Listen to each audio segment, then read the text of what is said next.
Communication is everything. Whether we're in a socially distanced world or not, we have to get our messages out, whether it's to our staff or our end users or whoever. The reason we had conferences and the reasons we did visits and meetings, town hall meetings and events hasn't gone away. But the world has changed, and I don't think we're going to see things go back to the same way again. So we now have to work away how to deal with people who are in diverse locations, our customers and our staff. How we talk to them, how we communicate with them has to be relevant and it has to work. But it will have to change. But the actual the need hasn't gone away. Communication is more important than ever. Organisations have got lots of challenges to deal with. And, firstly, how do you physically roll out the ability to communicate to so many people?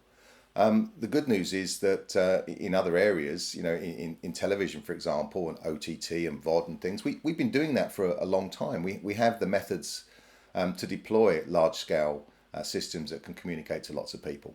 The enterprises just haven't done that in the past. So really, I think we're going to move to a time where the enterprises have got to move towards a more television, a more broadcast way of working. And I think then we've got solutions that will get this moving quite quickly.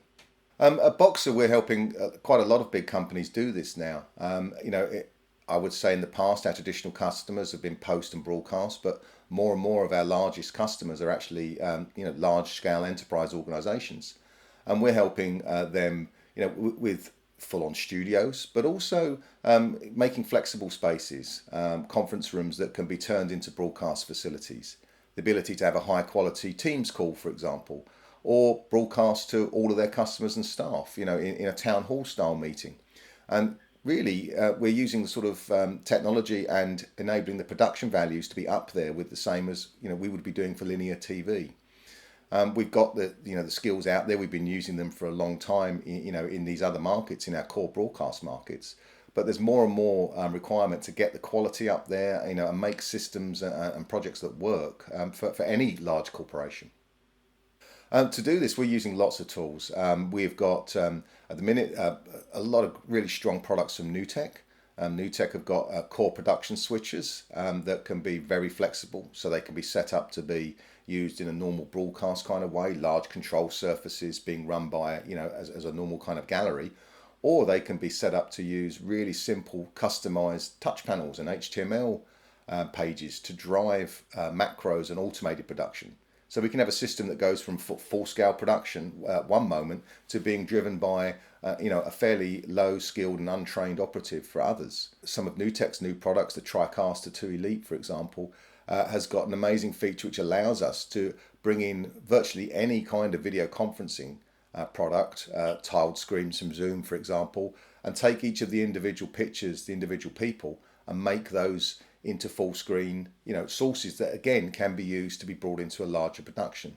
So we're moving to a world where the production itself doesn't have to be in one place. We can take, the CEO who's perhaps sending in a Skype call from their private island, or it can be someone in the field with a mobile phone, or it can be somebody in the studio. We link that up with PTZ cameras and other automation, and we've got some very slick systems now. NDI is also another, very useful thing. NDI was a NewTek development for putting video and audio over IP, and it fits perfectly in these corporate environments. It's very easy to roll out, it's very easy to deploy on existing networks, and it means we can bring cameras, we can bring video sources, audio sources, graphics, the switching capability, storage, all of these things together in one really simple network layout. Very easy to roll out, very easy to scale. NDI now is supported by hundreds of products and thousands of developers have been working on it. We've done a lot of work with the Australian company BirdDog, who are producing their own full NDI cameras and encoders. Plus they have their own cloud service that enables us to use NDI over the public internet. Also Panasonic, JVC, Adobe, Avid. It's also supported by the likes of Microsoft. So for example, Teams and Skype both offer NDI options, so we can bring Teams and Skype calls in and out of the NDI universe as sources. So that it's been made very open by NewTek. You can download the SDK with a couple of clicks of a mouse and start implementing it in software packages right away. And some people, like BirdDog, have actually made their own NDI hardware. So it's a very rich ecosystem out there and just growing by the day. BirdDog have also launched the ability to add Dante into the NDI world. So that means that any Dante source can just appear in the NDI world, which is amazing. So now we've got existing audio technology that's already been rolled out in many corporate environments. So for example, you may have a Dante microphone in your conference room that can be attached to a camera source and now appear straight away up on the mixing desk to be transmitted. So very flexible and very easy to roll out and deploy. NDI is very easy to integrate. First of all, on a network level, NDI is very lightweight compared to traditional IP standards. So it can fit into an existing corporate network, which means that you can turn anywhere that's essentially got a network connection into a location. So conference rooms, corners of trading floors. We've done lots of different places like that, where we can simply connect another switch, attach a few cameras together or encoders, and immediately they're available as sources anywhere else on that NDI network. Incredibly easy to deploy. There's lots of things you can do, lots of tips you can do to make your production, your stream better from home. First of all, turn off notifications. Turn off the bings and the bongs, turn off your phone, mute things. Quit applications you're not using. If you don't need them, they don't need to be on. Shut your door. Also during lockdown particularly, we've got our families at home. So if we can ask people to not use the internet while you're doing your stream, turn off Fortnite, quit the Xbox, it makes a huge difference. Working from home is just not like it was in the office. There are many ways to get better production values, some very simple and cheap. A decent light or even a half decent light. A good microphone helps a lot. But also it's not very expensive to get a better camera.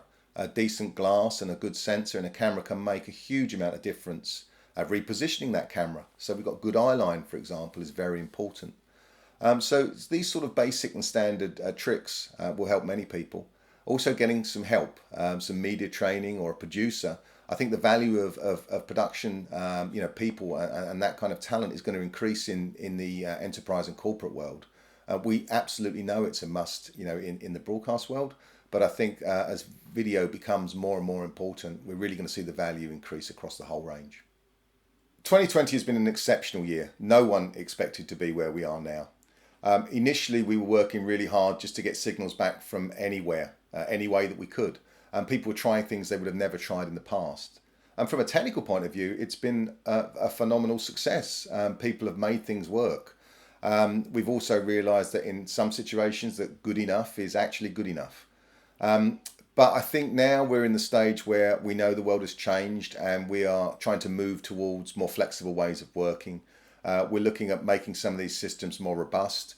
And we're looking at rolling out things and deploying things in new places that we would never have done before. So I think there are opportunities there. I think things like working from home and quality of life, work-life balance has changed for the better. And I think some people won't want to go back. And that means that companies have got to do things in a different way to reach those people. It's got to be a meaningful change. We want to be able to get our messages out and do it in a way that keeps the corporate brand and keeps the messaging working whilst being accessible. And the quality levels need to be high. I think we've got those skills in the broadcast world. I think we've been doing this for a long time. And I think the enterprise world is open and willing to learn and listening right now. And it could be a huge opportunity.